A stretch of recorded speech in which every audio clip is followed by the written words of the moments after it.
오늘 말씀의 제목은 하나님의 최종 계획입니다. 우리는 지금 이사야 1장부터 이렇게 말씀을 보고 있는데요. 이스라엘을 향한 하나님의 계획을 보고 있습니다. 그들의 그 죄악 그리고 그들의 그 교만으로 말미암아서 이스라엘을 심판하겠다고 하시는 하나님의 계획입니다. 하나님께서는 그들의 죄를 참고 또 참으셨지만 끝끝내 그들은 돌아서지 않았습니다. 그런 그들을 향해서 몽둥이를 들고 그리고 막대기를 들어 치시겠다고 이렇게 사형 선고를 내리셨습니다. 뿐만 아니라 그들을 심판하려고 이렇게 사용하였던 그 몽둥이인 그 도구인 아수르 또한 그들의 교만으로 말미암아 심판하겠다고 말씀하십니다. 우리는 이러한 이 하나님의 계획, 지금까지 이러한 하나님의 계획에 대해서 심판에 대한 그런 말씀을 봤는데요. 오늘 말씀은 오늘 말씀 또한 하나님의 계획입니다. 근데 오늘 말씀은 그동안의 내용과는 다르게 하나님께서 심판하시겠다는 내용이 아니라 회복시키시겠다는 내용을 담고 있습니다. 이것이 바로 하나님이 궁극적으로 이루고자 하시는 하나님의 그 계획 끝에 심판하시고 그들을 무너뜨리심으로 결국에는 이루려고 하시는 그 계획이고 진정한 회복에 대한 말씀입니다. 하나님의 이 최종 뜻은 이스라엘을 심판하는 것에 있지 않습니다. 이를 통하여서, 이 심판을 통하여서 회복하는 것에 있습니다. 그 회복의 모습을 우리가 읽은 이 이사야 11장 말씀에서 볼 수가 있는데요. 여기서 등장하는 것이 우리가 익히 알고 있는 바로 메시아입니다. 이스라엘이 그토록 바라고 그토록 소망하고 그렇게 기다리던 메시아, 그들을 죄에서 그리고 삶에서 모든 매임에서 구원해 주실 그리스도가 여기서 등장합니다. 그런 메시아에 대해서 그분에 대해서 뭐라고 말하냐면요. 10절 말씀에 이새의 뿌리에서 한 쌍이 나서 만민의 기치로 설 것이라고 이렇게 말합니다.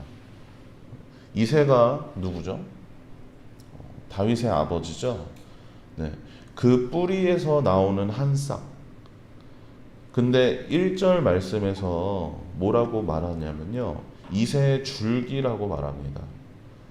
이새의 줄기에서 한 쌍이 나오고 그리고 이새의 뿌리에서 한 가지가 날 것이라고 1절에서 이렇게 얘기를 하는데 이새의 줄기, 바로 다윗을 의미하고 그 이새의 줄기에서 나오는 한 쌍은 다윗의 자손을 말합니다. 그렇다면 이새의 뿌리는 누구입니까? 바로 하나님입니다. 성경에는 족보가 있는데 이새의 족보, 그 다윗의 족보를 거슬러 올라가다가 보면은 인류의 시작인 아담이 나오고요. 그 시작을 잇게 하신 하나님이 나옵니다. 그렇기 때문에 이새의 뿌리는 곧 하나님입니다. 그리고 이사야 11장이 말하는 이새의 줄기이면서 그리고 이새의 뿌리이신 분, 그분이 바로 예수 그리스도시죠. 예수님께서는 다윗의 후손으로 육신의 몸을 입고 이 땅에 오셨습니다. 그와 동시에 그렇게 육신의 몸을 입고 다윗의 후손으로 온 동시에 근본 하나님의 본체시며 만물이 그로 말미암아 지은 바 되었고 그가 없이는 된 것이 없다고 그렇게 성경은 말하고 있습니다. 이새의 줄기, 바로 다윗의 후손이면서 이새의 뿌리, 하나님 되신 그분이 바로 예수님입니다. 근데 이게 참 말로는 이렇게 얘기하는데 이해하는 것은 참 어렵죠. 우리가 이렇게 알고 들어도 이것을 골똘히 생각해 보면은 나무의 줄기이면서 또 동시에 나무의 뿌리라는 것은 이해하기 어려운 것입니다. 우리가 성경에서 전하는 이 진정한 의미들을 다 이해할 수는 없습니다. 다만 그분이 바로 만민의 메시아 예수님임을 믿고 우리가 고백할 뿐입니다. 그리고 뿐만 아니라 당시에 이 말씀을 기록했던 이들 또한 이 내용을 전부 이해할 수 있었을까요? 이 전부 내용을 이해할 수 없었을 겁니다. 다만 이것을 기록하고 보존하여서 이렇게 하나님의 말씀을 알릴 뿐입니다. 그들 또한 하나님의 말씀을 믿고 그저 알리는 것이죠. 이것이 어찌 보면 성경의 놀라운 점입니다. 인간이 이해하고 인간이 이렇게 받아들일 수 있는 부분, 그런 것들만 기록을 했다면 이새의 줄기이며 그리고 이새의 뿌리라고 하는 인간으로서는 이해할 수 없는 이 메시아에 대한 예언을 기록을 남기는 것은 쉽지 않았을 겁니다. 이것이 선포된 그 예언자를 통해서 선포된 하나님의 말씀이기 때문에 이해하지 못하고 알 수 없지만 말씀 그대로를 믿고 그렇게 보존해 온 것이죠. 그래서 어떻게 보면은 이 말씀을 보고 이해가 되지 않고 또 이해할 수도 없는 이 말씀을 보고 그분이 바로 예수님임을, 그것이 우리에게서 믿어진다는 것은 큰 은혜입니다. 사람은 누구나 그렇지 않습니까? 이해하려고 하고 뭔가를 납득하려고 하는데 그보다 이전에 이 말씀이 믿어진다는 것은 이분이 바로 예수님이라는 게 믿어진다는 것은 큰 은혜입니다. 그렇게 믿어지는 은혜가 여러분들에게 있길 축복합니다. 그러한 이새의 뿌리이신 메시아가 만민의 기치가 되어주신다고 하시죠. 열방이 그에게로 돌아온다고 합니다. 기치는 깃발을 말하는데요. 그 깃발을 보고 만민의 깃발을 보고 열방이 그에게로 돌아온다고 합니다. 이스라엘 백성들은 심판을 겪으면서 멸망을 당하면서 사방으로 뿔뿔이 흩어졌습니다. 이것이 이 뿔뿔이 흩어지게 하는 것이 아수르나 바벨론이 그 식민지를 통치하는 방식이었는데요. 아수르가 어떻게 했냐면요. 점령한 지역, 이제 전쟁을 하고 점령을 하면은 강제로 자신들이 점령한 그 도시를 다른 도시로 옮겼습니다. 점령한 도시의 사람들의 일부를 다른 도시로 옮겼는데, 그리고 또한 이 옮겨진 지역의 사람들을 또 이 도시로 일부 옮기고 이런 식으로 식민지를 통치했습니다. 그래서 이 지금 이 10장 말씀에서 이렇게 사마리아가 점령을 당할 것이라고 그렇게 얘기를 하셨었죠. 그때 그렇게 북이스라엘인 사마리아를 점령하고 사마리아 사람들 중에 일부를 다른 지역으로 옮기고 다른 지역 사람들을 또 사마리아로 옮기고 이런 식으로 자연스럽게 민족이 섞이도록 순수 민족이 아니라 혼혈 민족이 생겨나도록 그렇게 아수르는 통치를 했는데요.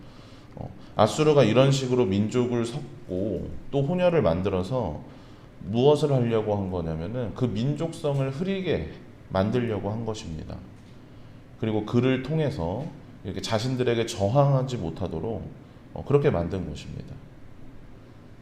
이러한 아수르의 통치 방식으로 인해서 이스라엘 백성들은 뿔뿔이 흩어지게 되었습니다. 다른 지역으로 이렇게 강제로 이주당하기도 하고요. 그 과정에서 애굽이나 다른 나라로 도망하기도 하고요.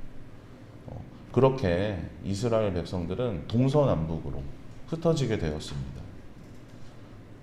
근데 그렇게 흩어진 백성들이 어떻게 된다고 하나요? 만민의 기치, 그 깃발을 보고 그것으로 모여든다고 합니다. 전쟁으로 인해서, 이 심판으로 인해서 그렇게 흩어졌던 많은 백성들이 한 곳으로 모여듭니다. 그들을 불러 모으는 깃발을 보고 그 중심으로 모여듭니다. 이것이 얼마나 기쁜 날입니까? 얼마나 경사스러운 날입니까? 우리에게 또한 이런 비슷한 날이 있죠. 요즘은 좀 덜하긴 하는데 명절이면 이렇게 흩어졌던 가족들이, 형제들이, 그리고 일가 친척들이 모여드는 날이 있습니다. 그리고 또 명절이 아니더라도 뭐 결혼식이라던가 장례식이라던가 어떤 이런 경조사들, 기념해야 되는 그런 날들, 그때에 그렇게 각지에 흩어졌던 가족들이 모입니다. 저희 아버지가 6남매시거든요.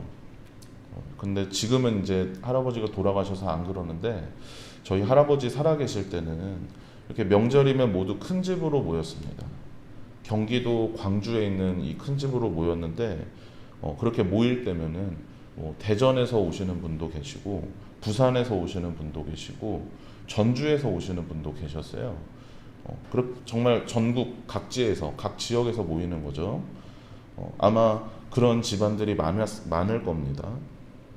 그렇게 온 가족들이 모이면 그날은 정말 잔칫날이잖아요. 1년에 몇 번 보지 못하는 그런 날이니까 그렇게 함께 먹고 또 함께 이렇게 즐기고 그렇게 회포를 풀면서 그런 시간들을 보냈었는데 이 말씀에서 얘기하는 이 만민의 기침, 그 깃발을 향해서 열방에 퍼져 있던 그 백성들이 모여들면 그 날이 정말 잔치 날이고 그날은 정말 의미 있는 날인 것이죠. 경사스러운 날인 것이죠. 전쟁으로 인해서 흩어져야 했던 그 고통을 씻으시고 그리고 회복시키시는 그런 날인 겁니다. 그러한 경사스러운 날에, 그렇게 잔칫날에 어떤 일을 또 이루시냐면요, 우리 13절 말씀 한번 같이 읽어볼게요. 13절 말씀입니다. 시작. 에브라임의 질투는 없어지고 유다를 괴롭게 하던 자들은 끊어지며 에브라임은 유다를 질투하지 아니하며 유다는 에브라임을 괴롭게 하지 아니할 것이요. 네, 에브라임은 유다를 질투하지 아니하고 유다는 에브라임을 괴롭게 하지 아니할 것이요. 서로 다투던 그 민족을 하나 되게 하십니다. 그 날에, 그 만민의 기치가 바로 서는 그 날에 서로 다투던 민족을 하나 되게 하십니다. 에브라임은 유다를 질투했습니다. 하나님께서 다윗에게 이렇게 기름 부음으로 유다 지파에서 왕이 나왔죠. 그리고 그 왕권은 하나님의 보호하심으로 유지될 수 있었습니다. 에브라임은 이것을 질투했습니다. 유다에서만 왕이 나오고 그것으로 인해서 유다 사람들이 지위가 올라가고 유다 사람들이 나라의 중요한 자리, 어떤 명예와 권력을 얻는 것을 질투했습니다. 그리고 유다 지파는 에브라임을 괴롭혔습니다. 솔로몬이 죽고 이렇게 르호보암이 다음 왕으로 세워지면서 각 지파의 장로들이 르호보암 앞에 모였죠. 아버지 솔로몬이 자신들에게 짊어지게 한 그 무거운 세금, 고된 노동들 그쳐달라고, 멈춰달라고 그렇게 요청했습니다. 하지만 르호보암은 이 장로들의 얘기를 무시하고 더 무거운 세금을 물리겠다고, 그리고 더 고되게 노동시키겠다고 그렇게 얘기를 했는데 이로 인해서 남유다가 그리고 북이스라엘로, 남유다와 북이스라엘로 이렇게 나눠지는 사건이 되었는데, 사실은 이 사건이 있기 더 이전에 이전부터 이들 안에는 갈등이 있었습니다. 이 지파들 간에는 서로 갈등이 있었는데요, 그렇게 서로 질투하고 괴롭히고, 마치 우리나라도 그런 게 있잖아요. 전라도랑 경상도 분들이 이렇게 서로 미워하시는 이렇게 사이가 안 좋은 것처럼 남과 북은 분열되기 이전부터, 이 솔로몬 그리고 르호보암 이 사건을 겪기 이전부터 그런 갈등이 있었는데 이 갈등이 심화되면서 남으로 그리고 북으로 갈라진 것입니다. 이렇게 에브라임의 질투로 그리고 유다의 괴롭힘으로, 이러한 오래된 갈등으로 인해서 둘이 된 민족, 그렇게 분열된 민족이 만민의 기치, 그 깃발이 세워지며 그때 깃발이 세워지는 그때에 그 깃발로 모여들고 서로를 향하던 그 질투와 미움과 괴롭힘은 사라지고 모든 갈등이 사라지며 그렇게 화합된다고, 하나로 화합되도록 그렇게 만드시겠다고 하는 것입니다. 이것은 결국에는 무엇으로 이어지는 것이냐면요, 서로가 서로를 얽매던 모든 것들, 세상 가운데 살아가며 눌려있고 매여있는 그 모든 것들, 이 모든 것들의 해방으로 이어지는 것입니다. 이스라엘 민족 안에 있던 그 모든 갈등과 그 모든 아픔과 그 모든 상처들 씻으시는 이 일로 인하여서 이들이 모든 그 얽매임으로부터 해방되는 것을 말합니다. 그리고 과거에 그러한 해방의 사건이 있었죠. 출애굽 사건이 있었는데 16절 말씀을 보면은 그렇게 이스라엘이 애굽 땅에서 나오던 날과 같게 하신다고 이렇게 말씀하십니다.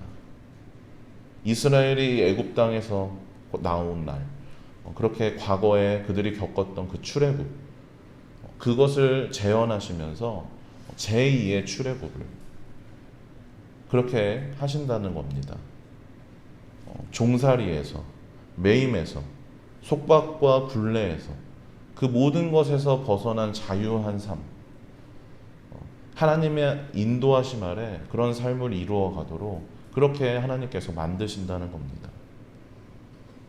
이것이 바로 만민의 기치이신 예수님이 이 땅에 세워졌을 때, 이 땅에 오셨을 때 이루실 일들입니다.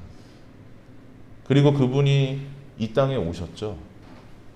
2000년 전 그 초라한 말구유에서 태어나신 예수님입니다. 동정녀에게서 나신 그 위대한 탄생으로 이 세상 가운데 예언들을 실현시키셨고 하나님의 나라를 나타내시고 죽으시고 부활하셔서 하늘로 오르셨습니다.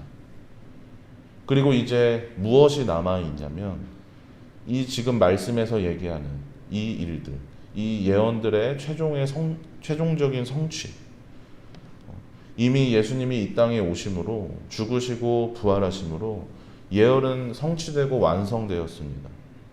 그리고 그것에 대한 최종적인 성취가 남아 있습니다.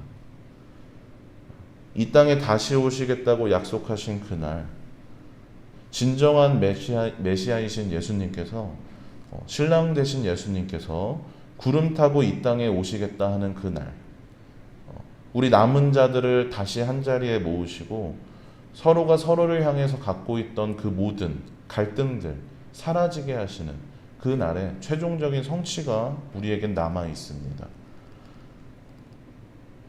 만민의 기치로 열방이 그에게로 돌아오는 그 영화로운 그 날에 최종적으로 완성하실 겁니다. 사랑하는 여러분, 우리는 그 날을 소망하며 살아갑니다. 그 날을 꿈꾸고 기대하며 살아갑니다. 우리 삶에 얼마나 많은 분열이 있습니까? 그리고 얼마나 많은 질투와 괴롭힘이 있습니까?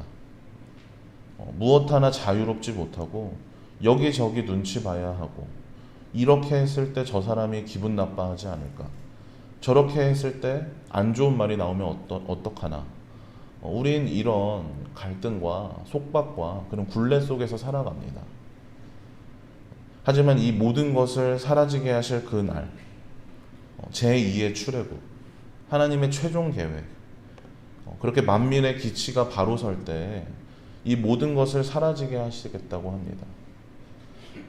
예수님이 이 땅에 다시 오셔서 성취하실 그날을 꿈꾸고 기대하며 살아가시길 바랍니다. 또한 우리는 그렇게 기대와 소망뿐만 아니라 우리는 그 날을 엿볼 수가 있습니다. 잠시나마 맛볼 수가 있습니다. 어떻게 그것을 엿보고 맛보냐면요, 예수님의 사랑에 힘입은 우리가, 머리 대신 예수님의 그 몸된 교회인 우리가 이러한 갈등에서 자유한 모습을, 서로 질투하지 않고 괴롭히지 않는 그런 모습을, 분열되는 것이 아니라 하나됨을 그렇게 나타내며 이루어갈 때 우리는 그 날을 맛볼 수가 있습니다. 그것이 완벽하진 않겠지만 예수님이 하신 것처럼 그렇게 따라하고 우리가 도전하며 닮아가며 이루어가는 겁니다. 그리고 우리가 그러한 삶을 살아갈 때 우리를 통해서 누군가가 우리 주변이 하나님의 이러한 최종 계획, 제2의 출애굽, 그런 하나님의 나라를 경험하게 되는 것이죠. 만민의 기치는 아닐지라도 누군가의 깃발이 되어서 이곳에 모이면은 갈등과 분열이 사라지고 서로 하나 되어짐을 증거하며 보여준다면 그것으로 우리는 이 날을 맛보고 그리고 엿볼 수가 있습니다. 그렇게 살아감으로 인하여서 우리가 아까 전에 고백했던 그 찬양의 가사, 주 예수와 동행함으로 그 어디나 하늘나라임을 나타내시며 살아가는 그날에 예수님이 최종적으로 그리고 하나님께서 최종적으로 성취하실 그 일을 우리의 삶 가운데 이루어 나아가시는 우리 여러분들 되시길, 그리고 주문진 성결교회가 되길 주님의 이름으로 축복합니다.